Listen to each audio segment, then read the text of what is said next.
Alright, this video is about how to edit black people's skin tone. Okay, I'm doing this since I was too cool.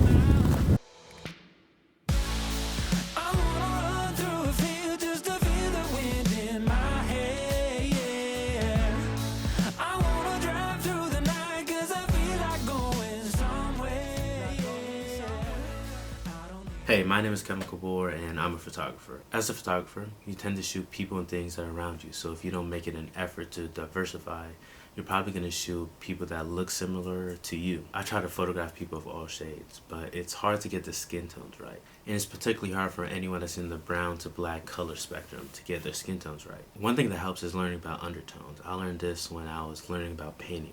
People aren't just brown or white or black, but there's a blend of colors that make up the skin. As you can see, this painting that isn't finished, it's not just brown, but there's yellow, there's red, there's like a blend of different colors that make up the painting.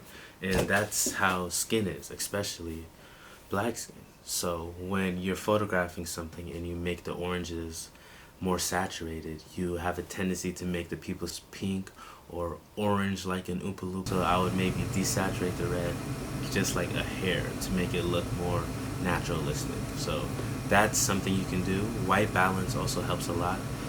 The lighting helps because if you're in sunset and let's say someone is lighter brown skin, maybe their skin tone is closer to this highlight here, this yellow, and then you have an orange light coming in from the sun, it can make their skin tones like very orange. So that's something you have to be aware of as well.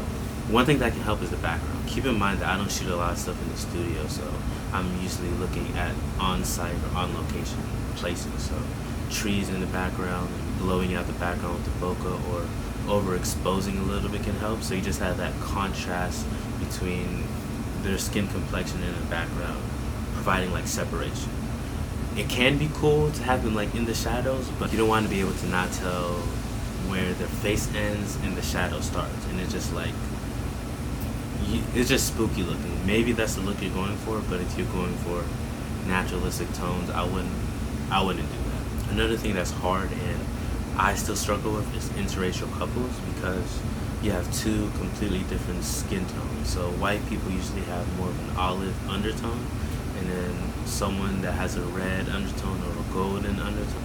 And you're editing those two skin tones right next to each other with like the same curves. You need to finesse it a little bit. So you need to go into Photoshop and select one person's skin tone and do that, and then the other one, maybe that'll work. I usually try and get it like as best as I can in camera, but this is something that's just tricky overall. Something that goes along with this is group shot. So this again can be tough, and there's no real like camera setting or button I can just tell you to push and it'll instantly be great. But you just have to do it more often and practice, and be like, you have to do it more often, practice, and be conscious of like these things. So if you never photographed someone that was black before and you completely saturate the orange and you think it looks fine because this is how you edit all your photos, they might look at it and be like, why am I look like a Oompa Loompa, you know? So just doing it more and shooting more diversity is, in photographers, it's not your fault. There's been so many articles about how cameras were not built for minorities. Honestly, they were built for the average person, and the average person at that time wasn't a black person or a Hispanic person or anyone that wasn't really white. So it's a challenge, but it's not impossible. So in conclusion, know your tones. Try not to saturate the reds and orange too much. Get a decent background, get your lighting right in camera, get your white balance right, and you know, hopefully that improves your comfortability photographing diversity, but you just have to do it more often. So see you in the next one.